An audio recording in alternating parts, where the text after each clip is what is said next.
Olá pessoal, Caio Calado falando aqui. A gente vai começar a nossa aula 3 de 7 da nossa playlist introdutória sobre interfaces conversacionais. Hoje eu vou falar com vocês sobre a anatomia de um chatbot e explicar algumas partes que pode fazer parte de um corpo ou de um projeto de uma interface conversacional. Para falar do desafio de se criar uma interface conversacional, eu quero trazer uma citação do Amish Shevat, que está lá no livro dele, Designing Bots, que fala o seguinte: quando se trata de bots, o software encontra os humanos em nossos campos de jogos. Eles aderem à maneira como os humanos se comunicam e tentam se ajustar à nossa maneira de pensar. O segredo não é ensinar as pessoas a preencherem um formulário ou levá-las a uma página certa, mas sim reconhecer a intenção dessa pessoa e guiá-la na realização dessa intenção. Eu queria que vocês anotassem duas coisas aí, tá? A primeira delas é essa questão dos bots encontrando a gente em um campo que a gente já sabe jogar, que nesse caso é a conversa. A gente já sabe conversar, né? Pelo menos na teoria, mas quando essas interfaces falam ou tentam conversar com as pessoas, essa conversa ela vai gerar uma certa expectativa na pessoa, né? E as pessoas vão tentar conversar de volta. O X da questão, que é o segundo ponto de atenção para vocês, é o objetivo dessas interfaces. Elas não precisam necessariamente se passar por um humano para ter sucesso. Na verdade, é o que eu me fala, né? O segredo é guiar a pessoa em uma determinada intenção, tarefa, ou enfim, qualquer coisa que a pessoa queira fazer, desde que esteja no escopo do projeto, né? Claro. Bem, pessoal, na aula de hoje eu queria explorar 7 tópicos com vocês que compõem, a anatomia de um projeto de interface conversacional. O primeiro é o branding, personalidade e o envolvimento humano. Depois, a gente vai falar, de novo, sobre inteligência artificial. Depois, a gente vai evoluir para falar um pouco mais sobre os tipos de conversas e alguns aspectos que você precisa considerar na hora de construir alguns fluxos. E também vamos falar sobre alguns tipos de interações ricas e os componentes de interfaces que podem nos ajudar a fazer com que essas conversas fiquem mais interativas. Vamos falar rapidamente sobre o contexto e memória, descoberta e instalação e, por fim, métodos de engajamentos. Inclusive, pessoal, essa aula aqui é um mega resumo. Inclusive, pessoal, esta aula aqui é um mega resumo, tá? Um resumo muito resumido do livro Design Bots do Amish Shevat. Ele apresenta esse conceito da anatomia e eu peguei alguns desses elementos, para a gente conversar. Se você ler esse livro, você vai ver, que no desenvolvimento desse conteúdo, dessa aula como um todo, os exemplos vão ser baseados no livro, mas se você não conhece, tá aí, ó, um ótimo livro para você ler, beleza? Vamos começar então pelo branding, personalidade e envolvimento humano. Bem, pessoal, esse assunto aqui seria uma aula inteira, tá? Mas eu vou trazer um resumo para vocês.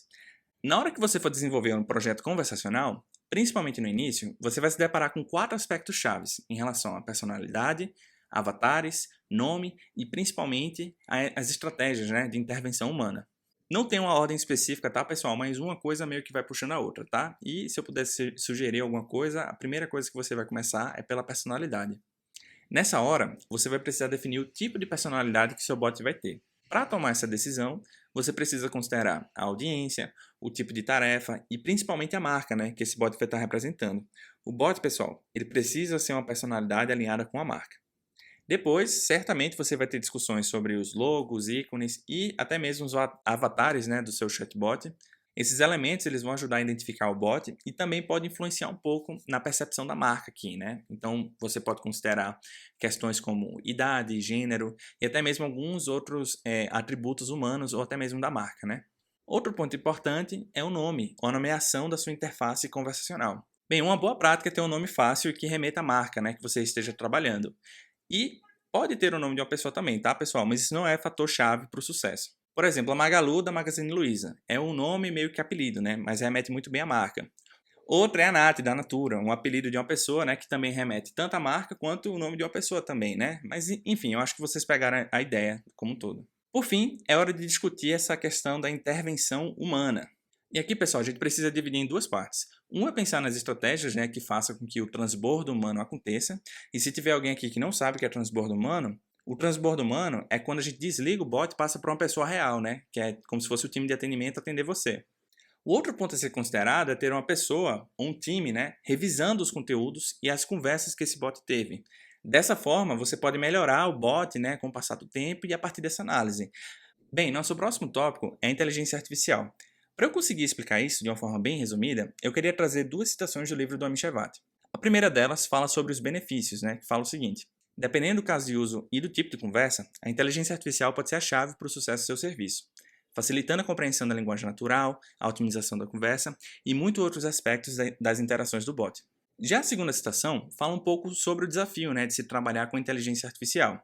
Ela fala o seguinte: a inteligência artificial hoje não é uma coisa única, mas o conjunto de ferramentas que designers e desenvolvedores de bots podem usar para construir bots conversacionais. A IA pode ajudar com muitas das complexidades que vêm com essa nova interface, mas também adiciona complexidade e uma curva de aprendizado um tanto íngreme, se você realmente quiser entender essas ferramentas. Mas como é que a gente pode usar essa tal da inteligência artificial, né? No livro do Ami, ele sugere algumas áreas de aplicação em projetos de interfaces conversacionais. E só um ponto de atenção aqui, pessoal, a área de inteligência artificial é uma área muito grande e tem várias aplicações em diferentes indústrias, né? Isso aqui que eu estou mostrando para vocês é apenas uma pequena sugestão do uso de inteligências artificiais em projetos de chatbots ou voicebots como um todo, tá? Eu não estou dizendo que inteligência artificial é apenas isso, tudo bem? Mas enfim, existem 5 aplicações comuns que são muito utilizadas no projeto de chatbots ou de interfaces conversacionais como um todo. Uma delas é o processamento de linguagem natural, que ajuda os bots a entenderem intenções e extrair valores-chave, no qual a gente pode chamar de entidades. Tem também a questão de gerenciamento de conversas, que ajuda em conversas complexas ou com muitas intenções, ou com trocas de contextos, que parece uma coisa muito simples para a gente, no caso, os seres humanos, mas para as máquinas é um problema bem difícil. Podemos também usar para a parte de reconhecimento de mídias, e aqui, pessoal, eu chamei de mídias porque eu vou falar um pouco mais à frente sobre imagem e áudio. Tem também a questão da análise de sentimentos, que é basicamente entender os sentimentos de uma pessoa numa determinada conversa, muito a partir do que a pessoa fala ou da forma como ela fala com as interfaces conversacionais. E tem também a predição, que é a capacidade de prever uma resposta rápida para uma determinada pergunta ou sugerir uma ação em algum determinado momento da conversa. Bem, se você não for da área de IA, é muito provável que você vai ficar focando nessa área aqui, que é a parte do processamento de linguagem natural. E apenas para exemplificar, tá, pessoal? Eu vou considerar aqui o famoso exemplo de um bot de pizzaria, no qual uma pessoa chega para o bot e fala: quero comprar uma pizza. O bot em si, pessoal, ele não sabe o que é que isso significa. Por isso que a gente integra ele com alguma plataforma de inteligência artificial, para a gente não apenas entender a intenção dessa pessoa, que no caso é uma compra, mas também extrair valores chaves, como o produto, que é uma pizza, e a quantidade, que é uma. E aí, o uso dessa ferramenta em si, elas nos permitem fazer gerenciamentos de conversa e fazer com que a conversa em si ela flua de uma forma muito mais humanizada, E quando eu falo humanizada, tá, gente? Eu estou colocando aqui entre aspas para vocês, tá? Mas vocês percebem que a conversa ela vai ficando muito mais fluida, digamos assim? Mas enfim, agora vamos falar da conversa. Para falar sobre esse assunto, eu queria trazer uma outra citação para vocês. Lembre-se de que os bots oferecem uma nova interface para uma interação humana já estabelecida. Os bots se manifestam dentro de aplicativos de mensagens, onde humanos já se comunicam há algum tempo. Isso significa que você precisará emprestar muito de conversas humanas pré-existentes. Por exemplo, os usuários esperam que os bots não as ignoram. Por quê? Porque não é indicado os humanos fazerem isso na vida real. Também é uma grande oportunidade aqui de criar uma conexão com seus usuários, que é muito mais forte do que qualquer aplicativo da web ou mobile possa gerenciar. E aí, gente, tem um amigo meu chamado Pietro Bujadon, que ele tem uma frase muito legal que me marcou já há alguns anos, que é o seguinte: deixe de ter acesso e passe a ter o contexto. Essas interfaces convencionais, elas podem ajudar as empresas a terem mais acesso, a estarem mais presentes nos contextos das pessoas. Mas aí vem o desafio, de lidar com as expectativas dessa conversa em si. Por isso, pessoal, a gente precisa considerar alguns aspectos chaves, na hora que a gente for desenhar esses diálogos, para essas interfaces conversacionais. E assim, eu não vou entrar muito no detalhe aqui, tá, pessoal? Mas na minha próxima playlist, a de fundamentos, que eu vou fazer daqui a algumas semanas, um mês, eu não sei quando é que você vai estar assistindo esse vídeo, eu devo trazer alguns exemplos e alguns exercícios para a gente trabalhar mais esses aspectos, tá? No geral, pessoal, qualquer projeto conversacional que você for fazer, você vai precisar considerar pelo menos 4 fluxos. O de onboarding, o script de funcionalidade, os fluxos de feedbacks e erros e o de ajuda e suporte. O fluxo de onboarding é a parte crucial para o sucesso da sua interface conversacional. É aquele famoso ditado de que a primeira impressão é a que fica. Nesse primeiro momento, esse fluxo ele precisa setar um pouco as expectativas e informar as principais funcionalidades de um bot. Só deixando uma sementinha aqui para vocês, você também pode desenhar diferentes fluxos de onboards para pontos de entradas específicos. Ou seja, se a pessoa clicou na newsletter sobre uma compra de sapato, o bot ele pode começar a conversa falando um pouco sobre esse sapato em particular, usando o link como parâmetro. Por outro lado, se uma pessoa começou a conversa de uma forma mais orgânica, né, diretamente pelo bot, o bot pode fazer um onboard mais genérico, e aí você pode desenhar esse fluxo também. Agora, sobre o script de funcionalidade. Eu acho que o nome em si, ele já entrega, né, o que é, mas é importante, né, você desenhar os fluxos de sucesso e não sucesso. Isso vai ajudar muito você a lidar, né, com esses possíveis cenários de erro e também mapear, né, possíveis cenários. Tem também os fluxos de feedbacks e erros, né, que nesse caso a ideia aqui é ajudar as pessoas a se recuperarem, né, desses possíveis erros durante a conversa. Esses fluxos podem ajudar as pessoas a ter uma boa experiência como um todo, né? Por quê? Porque se essa mensagem de erro ela for bem escrita, né, isso pode fazer com que a pessoa volte para o caminho certo e ajude ela, né, a completar a tarefa que ela estava fazendo. Os erros, pessoal, no geral, eles também são uma boa oportunidade para você melhorar o seu projeto como um todo, né, com o passar do tempo. Por fim, temos também os fluxos de ajuda e suporte. Esses fluxos são mais para dar suporte mesmo às pessoas, né? Por exemplo, elas podem perguntar a qualquer momento como é que o bot funciona. Ah, como é que você funciona? E aí você precisa ajudar a pessoa, né, a fazer com que elas consigam tirar proveito do bot como um todo. Então o foco aqui, gente, é pensar nesses cenários, né, de apoio e suporte. E outra coisa que não está aqui, mas eu falei antes, é o transbordo humano, ou seja, a transferência da conversa para o time de atendimento. Você precisa desenhar, né, e fazer com que isso seja feito de uma forma fluida, para que as pessoas não fiquem um pouco confusas. E você também pode ajudar o time de atendimento, né, fazendo algumas perguntas que vão ajudar, né, nessa passagem de bastão. No geral, desenhar conversas para essas interfaces convencionais é um grande desafio e, sendo bem sério, não é tão simples assim quanto parece. Sabe por quê? Existem dicas verbais e não verbais, o que ajuda quando você está lidando com duas pessoas. Por exemplo, eu posso fazer expressões faciais, eu tenho a minha linguagem corporal, tenho a entonação da minha voz e por aí vai. Mas é muito mais restrito quando você está lidando com um humano e um agente de conversação digital. O desafio do design de conversas é projetar para essa nuance, quando o humano interage com o sistema. O design de conversas é sobre a definição das interações entre o usuário e o agente de conversação, com base em como as pessoas se comunicam na vida real. Por isso, gente, a gente precisa ficar estudando, entendendo mais sobre como as pessoas, no geral, né, se comunicam na vida e roubar ou até mesmo pegar alguns desses atalhos sociais, né, para colocar dentro das interfaces conversacionais como um todo. Quando elas são bem desenhadas, gente, as conversas realmente elas são muito mais naturais, né? Mesmo as pessoas sabendo que aquela conversa ali é uma conversa automatizada. Agora, a gente vai falar um pouco sobre as interações ricas e como a gente pode usar alguns desses elementos, né, para fazer com que as conversas se tornem mais interativas. No livro do Ami, ele tem um capítulo inteiro para falar desses elementos e das interações ricas, né? Aqui eu trouxe apenas alguns exemplos. O primeiro deles é o botão, que funcionam como atalhos, né, na conversa. As pessoas podem apertar eles e irem para determinados pontos nos fluxos, né? Alguns deles são mais contextuais, como os quick replies ou respostas rápidas. Quando a gente aperta ele, esses botões somem, né? Tem também os menus persistentes, né, que parecem com os botões, mas eles ficam ali no canto da conversa e atuam mais como uma estrutura de suporte. E algumas plataformas também permitem, né, a customização desses menus de acordo com o fluxo da conversa. Tem também o uso de mídia rica, como emojis, GIFs e imagens, enfim. Esses elementos podem ajudar como atalhos linguísticos e tem também o uso deles para outras funções, né, mais semânticas ou até mesmo estruturais. Algumas outras interfaces também permitem o uso de web views na conversa, que basicamente abre ou direciona a pessoa para uma determinada página web. Tem também o uso de templates, né, para o uso de componentes de interfaces específicos de cada canais, como carrosséis, anexos, como PDF, enfim, vários outros formatos que podem mudar dependendo do canal. E por fim, esse aqui não está no livro do Ami, mas enfim, existem também a questão dos canvas interativos, que são muito parecidos com web views, mas eles são mais específicos, né, para dispositivos multimodais. Basicamente, esses canvas interativos eles são mais usados em smart speakers com telas, né, que faz com que a experiência da tela, voz e a interface como um todo elas sejam mais conectadas. Agora vamos falar do contexto da memória das interfaces convencionais, tá? Esse é um assunto bem longo, por isso eu não vou me aprofundar muito, mas eu vou falar de uma forma bem superficial, tá? Para explicar o desafio de como lidar com essa questão do contexto da memória, eu trouxe outra citação do Ami, que fala o seguinte: memória e contexto são a parte natural de todas as conversas humanas.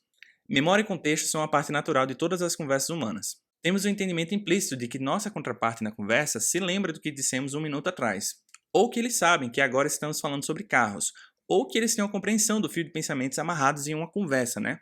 Tudo isso é trivial para uma mente humana, mas extremamente difícil para o software. Então, vamos voltar aqui ao nosso exemplo da pizza, tá? Se em um determinado momento eu mudar o contexto da conversa, é muito provável que o bot vai tentar se adequar, né, à minha mudança, e se tiver algumas interações extras, ele vai meio que esquecer o que eu estou falando. Algumas empresas e pessoas da área de IA, né, elas criam estratégias para reter esse contexto, né, e armazenar algumas coisas em memória. A maioria dos casos são sessões, né? Então, por exemplo, quando a pessoa inicia um fluxo de compra e não finaliza em 30 minutos, o bot pode mandar uma notificação convidando a pessoa para finalizar, né? Ou, bora lá pedir a sua pizza, tipo, a promoção vai acabar ou algo do tipo. Mas enfim, apenas com uma sugestão de leitura e estudo, essa questão da memória e do contexto é algo que a Rasa também está tentando resolver, né? Inclusive a plataforma ela fala muito mais sobre NLU do que NLP, que é uma sub-área do processamento de linguagem natural e foca mais no entendimento, né? Understanding. A Rasa publica vários papers sobre o desenvolvimento de sua plataforma de IA conversacional de código aberto e tem muita coisa bacana, né? Então, quem quiser se aprofundar nesse assunto, sugiro aí como um ponto de partida. Bem, agora a gente vai para o nosso penúltimo assunto dessa aula, que fala sobre a descoberta e instalação dos bots. Aqui, pessoal, a gente precisa pensar em algumas formas ou incentivos, né, para fazer com que as pessoas iniciem as conversas com bots. Seja esse início, né, de conversa de forma orgânica ou não. Antes de eu falar sobre esses 4 tópicos, eu só queria dizer que é um erro muito comum acreditar que o bot, por si só, ele vai ser um sucesso. Muitas empresas, elas investem muito dinheiro para desenvolver essas soluções, mas elas não divulgam ou incentivam, né, as pessoas a iniciarem as conversas. Desenvolver o bot com a melhor stack ou conjunto de tecnologias, né, não vai garantir o sucesso de bot se as pessoas simplesmente não saberem que seu bot existe. Se ninguém sabe que seu bot existe, não adianta nada você fazer com a melhor tecnologia do mundo, né? Mas enfim, nem tudo está perdido, tá? Existem algumas formas para fazer com que as pessoas possam conhecer, né, o seu bot. A primeira delas é o famoso anúncio. As empresas em si, elas podem criar anúncios conversacionais que conversam a conversa diretamente com os bots. Alguns desses anúncios já são integrados nativamente com alguns canais, como o Messenger e até mesmo o WhatsApp. Outra forma de se pensar é pensar em criar pontos de entradas, né, para o seu bot em outros pontos de contato, como a janelinha que aparece no canto de cada site, né, aquela janelinha de chat, ou até mesmo QR Codes impressos, né, que as pessoas podem só apontar a câmera e pronto, já inicia a conversa. Outra forma também é pensar na divulgação promocional, né? Aqui eu estou falando mais da divulgação em massa feita por influencers. Acho que um case bem legal assim que viralizou recentemente foi o da Jojo Todinho com a Domino's, no qual desenvolveram uma experiência de voz na Alexa e Google Home, né? Com a voz da Jojo Todinho. E aí a Jojo, vez ou outra, faz postagem, né? Convidando o pessoal a falar com ela na Alexa ou no Google Home. Tem também links diretos, né? Que são links para iniciar a conversa diretamente. E você pode colocar parâmetros, né? Na URL como um todo. E para algumas plataformas, né, isso pode ser muito útil, né, porque as plataformas vão analisar o acesso dessa URL específica. O último tópico da nossa aula fala sobre os métodos de engajamento. Quando a gente fala dos métodos de engajamento, a gente está falando de formas de manter a conversa ativa, né, com as pessoas que iniciaram a conversa com o bot. Tem algumas técnicas de growth que podem nos ajudar a fazer com que isso aconteça. Mas, no geral, podemos resumir isso tudo em 3 tipos, né? A notificação, invocação das pessoas e as assinaturas, ou subscriptions, como eu coloquei aqui. As notificações são as mensagens que o bot pode enviar para as pessoas ativamente. E é muito importante que você pense na relevância, né, dessas notificações ou como isso vai agradar ou até mesmo agregar na vida das pessoas, né? Se não for nada disso, pode ser considerado um spam e aí você pode ter um problema. Só dando um exemplo na prática, tá, pessoal? Toda vez que você envia uma notificação no WhatsApp, você precisa aprovar previamente um template de notificação na plataforma que você está desenvolvendo esse bot no WhatsApp. Se as pessoas acharem que essa notificação foi o spam, você pode receber uma advertência do WhatsApp. Eu não sei se você sabe, mas se você receber 3 advertências do WhatsApp, você pode ter a sua conta banida. Então, pessoal, é muito importante vocês pensarem nesses tipos de notificações, né, que podem ter diversas finalidades, ou até mesmo casos de usos, como status de pedido, atualização de trabalho, acompanhar operações, aprovar um formulário, resumo do dia, enfim. Dá para pensar em um bocado de tipo de notificação. Agora, vem uma estratégia interessante que é a questão da invocação das pessoas. Isso é fazer com que as pessoas possam iniciar a conversa com o bot ou criar esse hábito, né, nelas. Nesse caso, o bot vai ter uma postura mais passiva, uma vez que, no caso, as pessoas vão estar falando com o bot. E aí, você ou a empresa que desenvolveu esse bot precisa pensar nessa dinâmica, né? Tem um livro que fala sobre essas formas de engajamento ou retenção, né, que se chama Hooked Model, do Nir Eyal. Ele é um pouco polêmico, se você assistiu o Dilema das Redes Sociais, você vai saber o que eu estou falando, mas ele compartilha, né, algumas dessas estratégias sobre como fazer isso na prática. Por fim, tem as assinaturas, que também são um tipo de notificação, mas elas funcionam mais como uma assinatura periódica, né, tipo uma newsletter que a pessoa pode se inscrever e receber atualizações específicas. Algumas plataformas têm templates prontos para esse tipo de assinatura e pode ajudar, né, a desenvolver algo desse tipo, como se fosse um feed, né, de RSS. Antes da gente ir para a nossa revisão, pessoal, eu quero pedir para você deixar um comentário aí dizendo qual dessas áreas você atua ou qual dessas áreas você gostaria de atuar, né? Por exemplo, você prefere lidar com a parte de inteligência artificial ou divulgação e crescimento dos bots? Ou com o desenho, né, das conversas como um todo? Enfim, fala aí pra gente e vamos conversar sobre isso nos comentários. Aqui eu estou apresentando para vocês um desenho do livro do Ami, né? Que na verdade é um desenho adaptado que eu fiz do livro dele. Eu falei para vocês sobre os diferentes fluxos, né, scripts que a gente deve considerar na hora que a gente vai construir os diálogos, né? Também falei para pensar um pouco nos fluxos de suporte e ajuda. Eu também mencionei sobre a personalidade e aqui também inclui o propósito da solução. Eu falei rapidamente sobre as diferentes formas de utilizar a inteligência artificial em projetos conversacionais. Eu mencionei, né, as interações ricas como uma forma de melhorar e otimizar a conversa das pessoas. E dados, eu não falei muito nessa aula, tá? Mas a gente vai falar mais à frente em uma outra aula. Bem, eu espero que você tenha gostado dessa aula e que eu possa ver você na próxima aula, tá? Onde a gente vai falar um pouco sobre inteligência artificial para chatbots. E aqui eu deixo um convite que eu sempre faço no final de cada vídeo, que é para apertar o like nesse vídeo, se inscrever no canal e, se puder, deixa um comentário aí dizendo o que é que você está achando da série como um todo. Eu confesso que eu ficaria muito feliz em ouvir a sua opinião, tá? Estou muito aberto a feedbacks. E é isso. Muito obrigado. Até a próxima. Tchau, tchau.